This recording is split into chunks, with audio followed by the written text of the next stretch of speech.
ঢাকা দক্ষিণ সিটি কর্পোরেশনের 10টি অঞ্চলের 63টি ওয়ার্ডের মধ্যে ডেঙ্গু ও চিকুনগুনিয়ার লার্ভার উপস্থিতি বিবেচনায় 27টি ওয়ার্ড অধিক ঝুঁকিপূর্ণ বলে চিহ্নিত করা হয়েছে। দুপুরে নগর ভবনে আয়োজিত এক সভায় একথা জানান দক্ষিণ সিটি কর্পোরেশনের প্রশাসক মোহাম্মদ আব্দুল সালাম।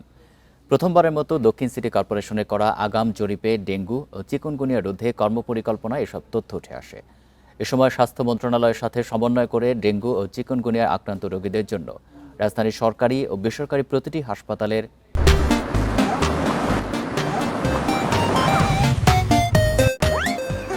10% বেড বরাদ্দ রাখা হয়েছে বলেও জানান তিনি।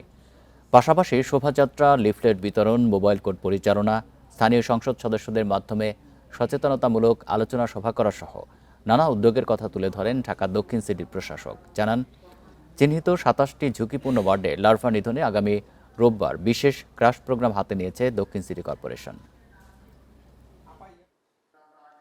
এডিস মশার লার্ভার ঘনত্ব অনুযায়ী 27টি ওয়ার্ডের সবচেয়ে বেশি ঝুঁকিতে রয়েছে। 7 জুন 2026 তারিখ হতে ডেঙ্গুর অধিক ঝুঁকিপূর্ণ 27টি ওয়ার্ডে স্বাস্থ্য বিভাগ, বর্জ্য ব্যবস্থাপনা বিভাগের সমন্বয়ে 5 দিনব্যাপী বিশেষ ক্রাশ প্রোগ্রাম, বিশেষ একদম প্রতিটা বাড়িতে বাড়িতে আমরা সেখানে যাওয়ার জন্য চেষ্টা করব।